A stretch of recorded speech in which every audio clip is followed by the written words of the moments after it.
What is up, gamers? The Red Dragon here, and we are checking out Payday 2. This game just recently released. You can pick it up on Steam for $29. It is on Xbox and PlayStation as well. I believe the price is $39 if you pick it up on there. This game is a 4-player co-op. This is available to play offline. You can play it single player if you want to and play it with AI.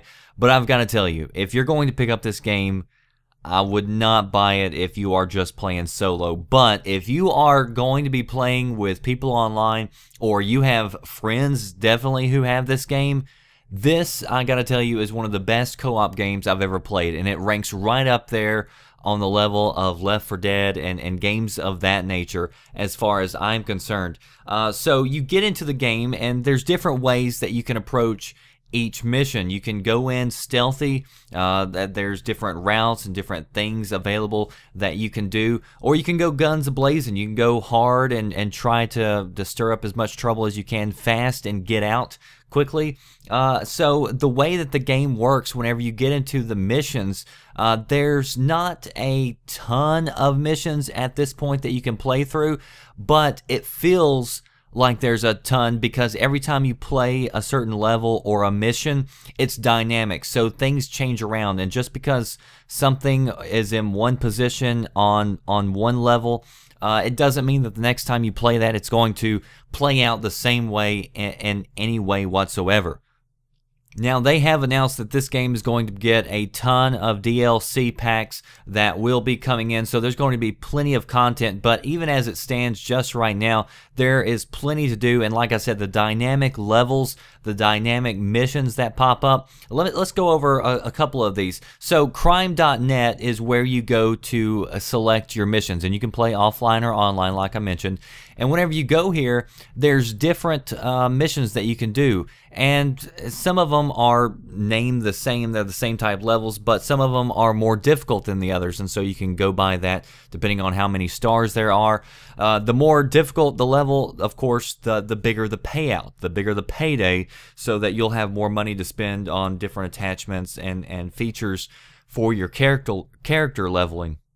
Now, once you've got your mission selected, of course, if you're playing with a group of friends and you know what you're doing, you're going to want to figure out what everybody's going to do. So there's different skills, there's different tools available to everybody. So if you have a group of people, you want to work together before you go into the mission to decide how you want to set it up. So maybe you want to go in with a lot of firepower, or maybe you want to go in stealthy, so you want to make sure everybody has a silencer on. Maybe you don't want to be noticed, and so if you're trying to be stealthy, maybe as far as armor goes, maybe you just wear a suit, or maybe you wear a light bulletproof vest under your outfit, so that if somebody looks at you, it doesn't look that abnormal. But if you're going to go in guns a-blazing, of course, and you're not worried about being stealthy, then, you know, maybe you want to put on a huge tactical vest in order to go in. And again, there's all different sorts of things and tools available to you. There's ammo packs, there's health kits, there's ECM jammers, just a lot of different options as far as your setup. Once you got your inventory set and you're ready to go in, there's also some added features that can be purchased if the leader chooses to do so. That might give you some added features, like you might be able to purchase assets, for instance, like that gives you a map or an overview of where the security room is, or the security cameras are, and things of that nature. So there's a lot of strategy that goes in before you even start the level. So I like that aspect of it, because I like strategy games. Then once you get into the level, you can go in there, case out the joint, check to see where things are by trying to, you know, not be too suspicious. And then once you're ready to start the heist, you throw on your mask and it's ready to go down. And then it's up to you and the clock and your teammates, and making sure everybody's doing the right thing and working together. So for some of these missions, whenever you first get started, it's going to probably take you a little bit to figure out what exactly you have to do, but none of them are like tremendously difficult to figure out. And if you got somebody who can show you the ropes and kind of walk you through, then that definitely helps out a lot. But the missions, like I mentioned, they change up every time you play. So the way the police come in, the way the things are set up, different items in different locations, things change around dynamically, and so it keeps the game with a nice flow where it doesn't feel stale. It doesn't feel like you're doing a lot of the same stuff just over and over repeatedly, because every mission can take a turn for the worse and you never know what is going to happen. Now, after the mission is over, then you get skill points based on how well you did, how many bags of money you secured. You can use the money to purchase more modifications and tools and accessories. You can also get skill points, and there's a lot of different skills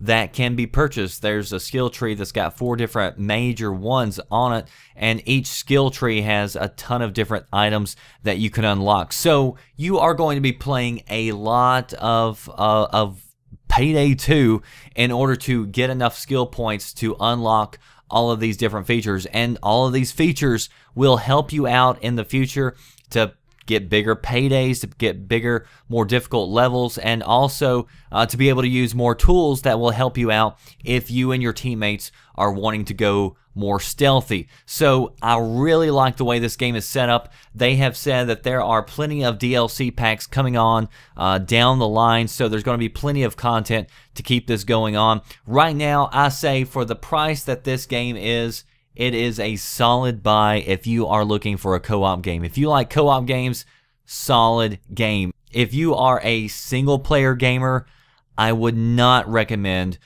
picking up Payday 2. But if you plan on picking this up, you know, you want to get your feet wet, you know, in single player, then that's completely fine. But if you're going to get this, I would definitely recommend playing online with other people, and if you have other friends that you can talk into getting this game, then it would definitely be an added benefit. So that is my review for Payday 2. I do want to mention that 505 Games, for full transparency, they did send me this review copy. I was playing the beta before they sent me the review copy, and I was already having a good time with it.